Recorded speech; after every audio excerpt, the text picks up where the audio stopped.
আজ 29শে মার্চ রবিবার। দেখে নিন আজকের বাছাই করা 20টি গুরুত্বপূর্ণ খবর। শুরুতেই হেডলাইন্স।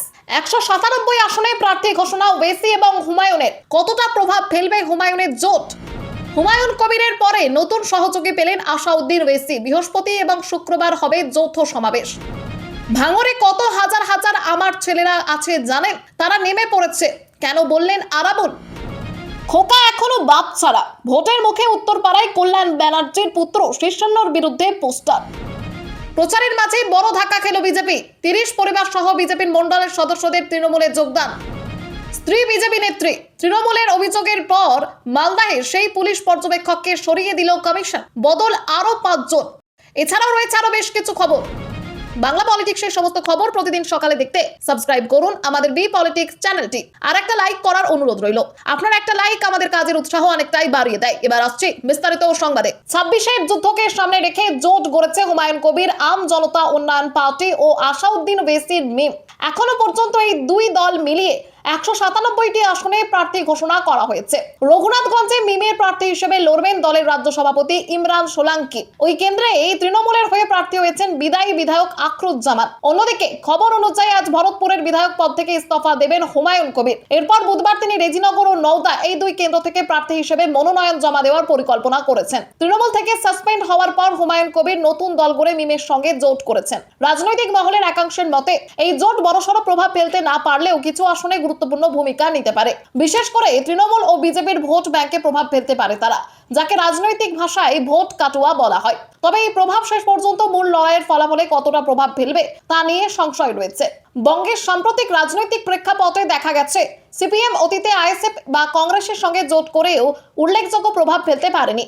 লড়াই মূলত তৃণমূল ও বিজেপির মধ্যেই সীমাবদ্ধ থেকেছে এবং শেষ পর্যন্ত জয় পেয়েছে তৃণমূল। এবারও রাজ্যে একাধিক জোট গড়ে উঠেছে। বামফ্রন্টের সঙ্গে আইএসএফ এবং মিমের সঙ্গে আম জনতা উন্নয়ন পার্টি। এই জোটগুলি ভোটের ফলে কতটা প্রভাব ফেলবে তা নির্ধারণ করবে সময়। হুমায়ুন কবিরের পরে নতুন সহযোগী পেলেন আসাউদ্দিন ওয়েসি। বৃহস্পতি ও শুক্র হবে যৌথ সমাবেশ। গত নভেম্বরে বিহারের বিধানসভা ভোটে 5টি আসনে জয়ের পর আসাউদ্দিন ওয়েসির মিম পশ্চিমবঙ্গে হুমায়ুন কবিরের আম জনতা উন্নয়ন পার্টির সঙ্গে জোট করে। কলকাতায় এসে হুমায়ুনকে পাশে নিয়েই তিনি এই জোটের ঘোষণা করেন। একই সঙ্গে পূর্ব ভারতের আর এক ভোটমুখী রাজ্য অসমেও নজর দিয়েছেন ওয়েসি। অসমে প্রাক্তন সাংসদ বদরুদ্দিন আজমলের পার্টি এআইইউডিএফ এর সঙ্গে জোট না করে তাদের হয়ে প্রচার করার সিদ্ধান্ত নিয়েছেন তিনি। আগামী 2 ও 3 এপ্রিল আসামে একাধিক জনসভায় অংশ নিয়ে এআইইউডিএফ এর প্রার্থীদের সমর্থনে ভাষণ দেবেন ওয়েসি। এতে সংখ্যালঘু ভোট ভাগাভাগির সম্ভাবনা বাড়ছে বলে মনে করা হচ্ছে। এদিকে এআইইউডিএফ এর মূল ভোট ব্যাংক বাংলাভাষী মুসলিম, যাদের একটি অংশ কংগ্রেসের সমর্থক। 2021 সালে কংগ্রেসের সঙ্গে জোট করে 16টি আসনে জিতলেও 2024 লোকসভা ভোটে একা লড়ে কোনো আসন পায়নি। আগামী 9 এপ্রিল অসমের 126টি আসনে এক দফায় নির্বাচন অনুষ্ঠিত হবে। ভাঙরে কত হাজার হাজার আমার ছেলে আছে জানেন? তারা নেমে পড়েছে, কেন বললেন আরাবুল। 2021 সাল থেকে আইএসএফ এর পথ চলা শুরু এবং এখনো পর্যন্ত দলটি একজন বিধায়ক পেয়েছে। তবে এবার একাধিক বিধায়ক জয়ের বিষয়ে আত্মবিশ্বাসী ক্যানিং পূর্বের আইএসএফ বিধায়ক আরাবুল ইসলাম। তার দাবি, তৃণমূল ও সিপিএম এর নিচুতলার কর্মীরাই তাদের জয়ের পথ সুগম করবেন। এদিন তিনি ব্যাখ্যা করেন কিভাবে নওশাদ জিততে পারেন। আরাবুলের বক্তব্য, ইতিমধ্যে বহু যুবক নওশাদের পক্ষে ভোটের কাজে নেমে পড়েছে। একই সঙ্গে ভাঙরে তার সংগঠনের শক্তির কথাও তুলে ধরেন তিনি। তার কথায়, আপনারা জানেন না ভাঙরে কত হাজার হাজার আমার ছেলেরা আছে, তারা কি ক্যানিংয়ে ভোট দেবে? তারা মাঠে নেমে পড়েছে। তিনি আরো দাবি করেন ভাঙর ও ক্যানিং দুই কেন্দ্রেই জয় আসবে। ভাঙরে নওশাদ বড় ব্যবধানে জিতবেন এবং ক্যানিংয়ে তিনি নিজে অল্প ব্যবধানেও জয় পাবেন বলে তার মত। আরাবুলের দাবি, ক্যানিংয়ের নিচুতলার কর্মীরাও তার সঙ্গে যোগাযোগ রাখছেন এবং তাকে জেতাতে আগ্রহী। এছাড়াও তিনি বলেন, ক্যানিং পূর্বের সিপিএম নেতৃত্ব তার পাশে রয়েছে। ওপরতলার নেতৃত্ব ভিন্ন মত পোষণ করলেও নিচুতলার কর্মীরা ইতিমধ্যেই তাদের সভায় যোগ দিচ্ছেন। পাশাপাশি শওকতের অনুগামীরা ভোট যত এগোবে ততই মাঠে নামতে পারবে না বলেও মন্তব্য করেন তিনি। খোকা এখনো বাপ ছাড়া। ভোটের মুখে উত্তরপাড়ায় কল্যাণ ব্যানার্জির পুত্র শীর্ষণ্যর বিরুদ্ধে পোস্টার। বাংলায় ভোটের উত্তাপ বাড়ার সঙ্গে সঙ্গে হুগলির উত্তরপাড়া কেন্দ্রেও চাঞ্চল্য তৈরি হয়েছে পোস্টার বিতর্ককে ঘিরে। খোকা এখনো বাপ ছাড়া, একা রাস্তায় বেরোতে শেখেনি। সে নেবে উত্তরপাড়ার মানুষের দায়িত্ব। এই লেখা পোস্টার মাকলা, ভদ্রকালী, হিন্দ মোটর, রবীন্দ্রনগর, বিধান পার্ক সহ বিস্তীর্ণ এলাকায় দেখা গিয়েছে। পোস্টারের নিচে উত্তরপাড়া কল্যাণ পরিষদ লেখা থাকলেও কোনো রাজনৈতিক দলের প্রতীক নেই। ফলে কে বা কারা এই পোস্টার দিয়েছে তা স্পষ্ট নয়। ইতিমধ্যেই বিষয়টি সমাজ মাধ্যমে ভাইরাল হয়ে রাজনৈতিক মহলে জোর বিতর্ক শুরু হয়েছে। তৃণমূলের দাবি এর পেছনে বিজেপির হাত রয়েছে। অন্যদিকে বিজেপি পাল্টা শাসক দলের গোষ্ঠী কোন্দলকেই দায়ী করেছে। বিজেপির মুখপাত্র প্রণয় রায় তৃণমূলকে কাঠগড়ায় তুললেও তৃণমূলের প্রার্থী শীর্ষেন্দ্র বন্দ্যোপাধ্যায় অভিযোগ উড়িয়ে দিয়েছেন এবং সমালোচকদের কটাক্ষ করেছেন। উত্তরপাড়া কেন্দ্র অতীতেও ফলাফলের ওঠানামা ও প্রার্থী বদলের কারণে আলোচনায় থেকেছে। এবার এখানে সিপিআইএম এর মীনাক্ষী মুখোপাধ্যায়, তৃণমূলের শীর্ষেন্দ্র বন্দ্যোপাধ্যায় এবং বিজেপির দীপাঞ্জন চক্রবর্তীর লড়াই ঘিরে নজর রয়েছে সবার। প্রচারের মাঝেই বড় ধাক্কা খেল বিজেপি। 30 পরিবার সহ বিজেপির মন্ডল সদস্যদের তৃণমূলে যোগদান। আসন্ন বিধানসভা নির্বাচনের আগে সাকরাইল ব্লকে রাজনৈতিক উত্তাপ বেড়েছে। প্রচারের মধ্যে বিজেপিতে বড় ভাঙন দেখা গেল, যেখানে গোপীবল্লভপুর বিধানসভার অন্তর্গত সাকরাইলের ধানঘড়ি অঞ্চলের কুলডিহা বুথে বিজেপির মন্ডল কমিটির সদস্য অসিত পাত্র সহ প্রায় 30টি পরিবার তৃণমূল কংগ্রেসে যোগ দেন। তৃণমূল প্রার্থী অজিত মাহাতোর হাত ধরে তাদের আনুষ্ঠানিক যোগদান হয়, যেখানে উপস্থিত ছিলেন ব্লক সভাপতি কমলকান্ত রাউত সহ অন্যান্য নেতা কর্মীরা। এই দলবদলের ঘটনায় বিজেপি শিবিরে অস্বস্তি তৈরি হয়েছে এবং ভোটের আগে এর প্রভাব নিয়ে রাজনৈতিক মহলে আলোচনা শুরু হয়েছে। তৃণমূলের দাবি, রাজ্য সরকারের উন্নয়নমূলক কাজের জন্যই মানুষ তাদের দলে যোগ দিচ্ছেন। যদিও বিজেপি নেতৃত্ব এই ঘটনাকে তেমন গুরুত্ব দিতে নারাজ এবং জানিয়েছে ভোটে এর কোনো প্রভাব পড়বে না। অন্যদিকে বিজেপি ছেড়ে তৃণমূলে যোগ দেওয়া মন্ডল সদস্যের দাবি, বিজেপিতে থেকে উন্নয়নের কাজ করা সম্ভব হচ্ছিল না বলেই তিনি এই সিদ্ধান্ত নিয়েছেন। তার মতে, এলাকার উন্নয়নের লক্ষ্যে 30টি পরিবারকে সঙ্গে নিয়েই তিনি তৃণমূলে যোগ দিয়েছেন। স্ত্রী বিজেপি নেত্রী, তৃণমূলের অভিযোগের পর মালদহের সেই পুলিশ পর্যবেক্ষককে সরিয়ে দিল কমিশন। বদল আরো 5 জন। মালদহের 4 কেন্দ্রে পুলিশ পর্যবেক্ষক হিসেবে জয়ন্তকান্তকে নিয়োগ করা নিয়ে তৃণমূল অভিযোগ তোলে যে তার স্ত্রী বিহারের বিজেপি নেত্রী। এই অভিযোগের ভিত্তিতে নির্বাচন কমিশন পদক্ষেপ করে এবং মানিকচক, মোথাবাড়ি, সুজাপুর ও বৈষ্ণবনগরে জয়ন্তকান্তের পরিবর্তে আইপিএস অফিসার হৃদয়কান্তকে দায়িত্ব দেয়। এছাড়াও আরো 5 জন পুলিশ পর্যবেক্ষককে বদল করা হয়েছে। জঙ্গিপুরের অশান্তির ঘটনায় রাজ্য পুলিশের ডিজি সিদ্ধনাথ গুপ্তের কাছেও রিপোর্ট তলব করেছে কমিশন। তৃণমূলের পক্ষ থেকে জয়ন্তকান্তের নিরপেক্ষতা নিয়ে প্রশ্ন তোলা হয়েছিল এবং মন্ত্রী ব্রাত্য বসু এবং সাংসদ পার্থ ভৌমিক সাংবাদিক বৈঠকে তার ও তার স্ত্রীর ছবি প্রকাশ করেন। সেই অভিযোগ খতিয়ে দেখে এই সিদ্ধান্ত নেওয়া হয়েছে। এদিকে জঙ্গিপুর, রঘুনাথগঞ্জ, সাগরদিঘি সহ একাধিক কেন্দ্রে নতুন পর্যবেক্ষক নিয়োগ করা হয়েছে। নির্বাচন কমিশন জানিয়েছে, বিধানসভা ভোটের আগে প্রতিটি কেন্দ্রে সাধারণ পুলিশ ও আয় ব্যয় সংক্রান্ত পর্যবেক্ষক নিয়োগ করা হয়েছে। এবার 294টি আসনে 84 জন পুলিশ পর্যবেক্ষক রয়েছে। আগামী 23 ও 29 এপ্রিল 2 দফায় ভোট গ্রহণ হবে এবং ফল প্রকাশ হবে 4 মে। শুক্রবার অভিষেকের সভায় ছিলেন। শনিবার বিজেপি প্রার্থীর মাথায় হাত দিয়ে আশীর্বাদ। ফের চর্চায় তৃণমূল বিধায়ক সৌমেন। দলের সঙ্গে দূরত্ব তৈরি হলেও শুক্রবার কোলাঘাটে অভিষেক বন্দ্যোপাধ্যায়ের সভায় উপস্থিত হয়ে পূর্ব মেদিনীপুরে তৃণমূলকে কিছুটা স্বস্তি দিয়েছিলেন তমলুকের বিধায়ক ও প্রাক্তন মন্ত্রী সৌমেন মহাপাত্র। তবে মাত্র 24 ঘন্টার মধ্যেই তিনি ফের শিরোনামে আসেন। শনিবার পাঁশকুড়ার একটি মন্দিরে পুজো দিতে গিয়ে পশ্চিম পাঁশকুড়ার বিজেপি প্রার্থী সিন্টু সেনাপতির সঙ্গে দেখা হয় তার। বিজেপি প্রার্থী প্রণাম করে আশীর্বাদ চাইলে সৌমেনও মাথায় হাত দিয়ে শুভেচ্ছা জানান, যা রাজনৈতিক মহলে নতুন করে অস্বস্তি বাড়ায়। উল্লেখ্য, এবার তমলুক থেকে সৌমেনকে টিকিট দেয়নি তৃণমূল এবং গত কয়েক মাস ধরে এই দলের সঙ্গে তার দূরত্ব বাড়ছিল। মন্ত্রিত্ব হারানো এবং নিরাপত্তা প্রত্যাহার নিয়েও তিনি ক্ষোভ প্রকাশ করেছিলেন। ফলে তার রাজনৈতিক ভবিষ্যৎ নিয়ে জল্পনা তৈরি হয়েছিল। তবে এই ঘটনার পর সৌমেন বলেন, তিনি এখন সাধারণ কর্মী হিসেবে সকল প্রার্থীর সঙ্গে সৌজন্য বিনিময় করছেন। অন্যদিকে বিজেপি প্রার্থী সিন্টু সেনাপতিও জানান, তিনি সৌমেনের আশীর্বাদ চেয়েছিলেন এবং তা পেয়েছেন। টিএমসির 15 বছরের শাসন ব্যবস্থার চার্জশিট পেশ বিজেপির। কি আছে এতে? প্রকাশ্যে আনলেন অমিত শাহ।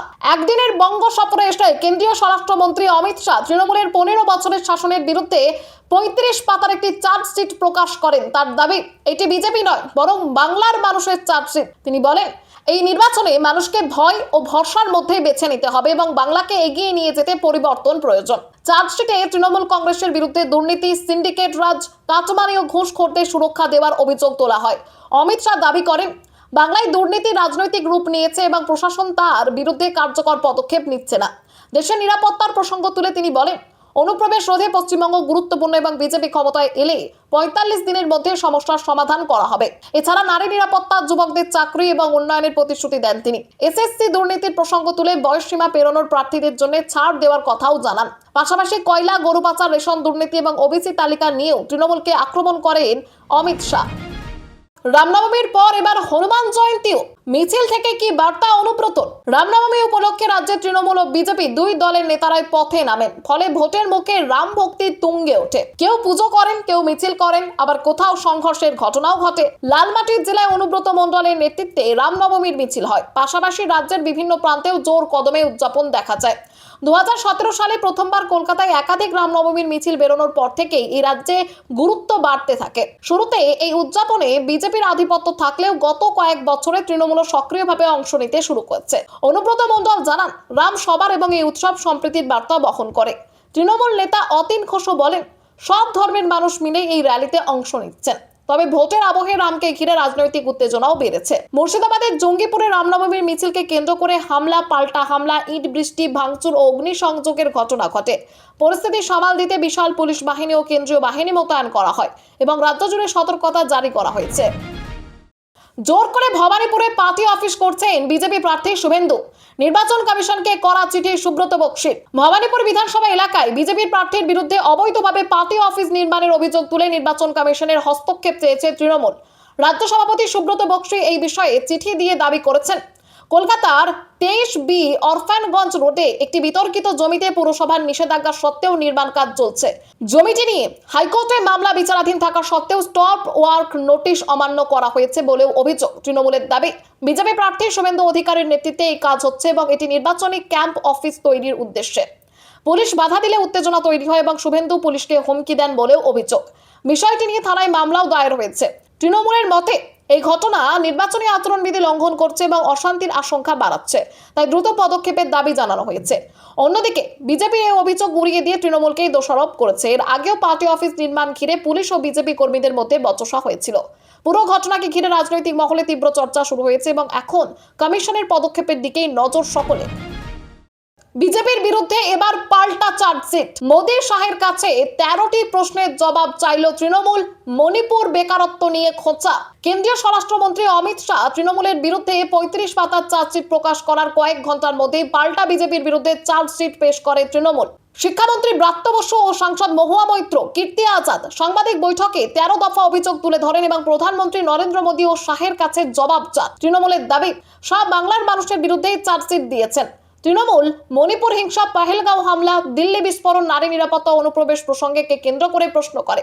পাশাপাশি অভিযোগ তোলে বিজেপি দুর্নীতিতে অভিযুক্ত নেতাদের দলে নেয়। অপরাধের পরিসংখ্যান তুলে ধরে তারা জানায়, বিভিন্ন রাজ্যে অপরাধের হার বেশি, আর কলকাতা নিরাপদ শহর হিসেবে শীর্ষে। এছাড়াও সিএএ, এনআরসি, এসআইআর, বেকারত্ব, কৃষক মৃত্যু, স্বাস্থ্য পরিকাঠামো এবং শিক্ষায় কম বরাদ্দ নিয়েও কেন্দ্রকে আক্রমণ করা হয়। চা শ্রমিকদের বকেয়া, রাজ্যের প্রাপ্য অর্থ না পাওয়া এবং কয়লা কেলেঙ্কারি নিয়েও অভিযোগ তোলেন তৃণমূল। পাশাপাশি মনীষীদের অপমান ও প্রধানমন্ত্রীর বিদেশ সফর নিয়েও কটাক্ষ করা হয়েছে। ছেলেকে বলবে লালবাতি গাড়ি নিয়ে যেন না ঘোরে, জামুরিয়া প্রার্থীকে সাবধান করলেন তৃণমূল নেত্রী মমতা বন্দ্যোপাধ্যায়। শনিবার নির্বাচনী প্রচারের তৃতীয় দিনে রানীগঞ্জে সভা করে উন্নয়ন ও কেন্দ্রীয় বঞ্চনার প্রসঙ্গ তুলে ধরেন মমতা বন্দ্যোপাধ্যায়। একই সঙ্গে জামুরিয়া তৃণমূল প্রার্থী ও বিদায়ী বিধায়ক হরেরাম সিংকে মঞ্চ থেকেই সতর্ক করেন তিনি। বিশেষ করে তার ছেলেকে লালবাতি দেওয়া গাড়ি ব্যবহার না করার বার্তা দেন মুখ্যমন্ত্রী। উল্লেখ্য, হরেরাম সিংয়ের ছেলে প্রেমপাল সিং, যিনি জেলা তৃণমূলের যুব নেতা, তার গাড়িতে লালবাতি ব্যবহারের অভিযোগ আগেই উঠেছে। পাশাপাশি আমি বিধায়ক মন্তব্য ঘিরে বিতর্ক তৈরি হয়েছে, জানিয়ে বিজেপি কটাক্ষ করেছে। এই প্রসঙ্গে হরেরাম সিং বলেন, মানুষ দলকে দেখেই ভোট দেবে এবং লালবাতি ইস্যু বিরোধীরা অযথা বড় করে দেখাচ্ছে। অন্যদিকে বিজেপি প্রার্থী বিজন মুখোপাধ্যায় মন্তব্য করেন, সাম্প্রতিক ঘটনাবলীর প্রেক্ষিতে মুখ্যমন্ত্রী বিষয়টি তুলেছেন। পুরো ঘটনাকে কেন্দ্র করে নির্বাচনী আবহে রাজনৈতিক চাপানোতর আরও তীব্র হয়েছে। কখনো পা ভেঙে ফেলেন, কখনো মাথায় ব্যান্ডেজ। ভিকটিম কার্ডের রাজনীতি করেন মমতা, বিস্ফোরক অমিত শাহ। শনিবার কলকাতায় এসে কেন্দ্রীয় স্বরাষ্ট্রমন্ত্রী অমিত শাহ তৃণমূল নেত্রী মমতা বন্দ্যোপাধ্যায়কে তীব্র ভাষায় আক্রমণ করেন। তিনি অভিযোগ করেন, মমতা বন্দ্যোপাধ্যায় বারবার ভিকটিম কার্ডের রাজনীতি করেন, কখনো পা ভাঙে, কখনো মাথায় ব্যান্ডেজ বেঁধে বা অসুস্থ হয়ে পড়ে সহানুভূতি আদায়ের চেষ্টা করেন। পাশাপাশি নির্বাচন কমিশনের মতো সাংবিধানিক প্রতিষ্ঠানের বিরুদ্ধে মন্তব্যকেও তিনি বাঙালি সংস্কৃতির পরিপন্থী বলে উল্লেখ করেন। অমিত শাহ দাবি করেন, বাংলার মানুষ এই কৌশল বুঝে ফেলেছে। এছাড়াও রাজ্যে এসআইআর প্রক্রিয়া নিয়ে প্রশ্ন তুলে তিনি বলেন, কেরল ও তামিলনাড়ুর মতো রাজ্যে নির্বিঘ্নে কাজ হলেও বাংলায় তা সম্ভব হয়নি, ফলে সুপ্রিম কোর্টকে বিচারকদের কাজে লাগানোর নির্দেশ দিতে হয়েছে। তার অভিযোগ, জেলা শাসকরা নির্ভয়ে কাজ করতে পারেননি। একই সঙ্গে তৃণমূলের 15 বছরের শাসনের সমালোচনা করে অমিত শাহ বলেন, হিংসা, অরাজকতা, অনুপ্রবেশ ও সিন্ডিকেট রাজ বেড়েছে। এমনকি তিনি দাবি করেন, বর্তমান পরিস্থিতির তুলনায় বামফ্রন্টের শাসনই ভালো ছিল বলে মনে করছেন অনেকেই। অভিষেক নামতেই আগুন লেগে গেল মঞ্চে। লাভপুরে অল্পের জন্য বড়সড় বিপত্তি থেকে রক্ষা। বীরভূম জেলার লাভপুরে তৃণমূল কংগ্রেসের একটি সভা ঘিরে অপ্রত্যাশিত ঘটনা ঘটে। সভা শেষ করে মঞ্চ থেকে নেমে যাওয়ার পরপরই আচমকা আগুন ধরে যায় মঞ্চে। সে সময় মঞ্চের পেছনে দলের জেলা নেতৃত্বের সঙ্গে বৈঠক করছিলেন অভিষেক বন্দ্যোপাধ্যায়। প্রত্যক্ষদর্শীদের দাবি, হঠাৎ করেই মঞ্চের একাংশ থেকে ধোঁয়া বের হতে দেখা যায়। তারপরে আগুন ছড়িয়ে পড়ে। দ্রুত পরিস্থিতি নিয়ন্ত্রণে আনার জন্য ঘটনাস্থলে থাকা দমকল বাহিনী তৎপর হয়ে ওঠে এবং স্বল্প সময়ের মধ্যে আগুন নিয়ন্ত্রণে আনা সম্ভব হয়। সূত্রের খবর, শর্ট সার্কিট থেকে আগুন লাগে। মঞ্চের একদিকে থাম জ্বলে গিয়ে সেখান থেকেই আগুন ছড়িয়ে পড়ে এবং তৃণমূলের পতাকায় মোড়া সাজসজ্জায় আগুন ছড়ায়। অল্পের জন্য বড়সড় দুর্ঘটনা এড়ানো গিয়েছে বলে মনে করা হচ্ছে। সভা মঞ্চে বৈদ্যুতিক সংযোগ বা অন্যান্য সরঞ্জাম থেকে আগুন লাগতে পারে বলে প্রাথমিক অনুমান, যদিও সঠিক কারণ খতিয়ে দেখা হচ্ছে। ঘটনার পর এলাকায় কিছুটা আতঙ্ক ছড়ালেও প্রশাসন ও দমকলের দ্রুত তৎপরতায় পরিস্থিতি দ্রুত স্বাভাবিক হয় এবং বড় বিপদ এড়ানো সম্ভব হয়েছে বলে স্থানীয় সূত্রে খবর। আজকের মতো এখানেই শেষ। আবার আসছি আগামী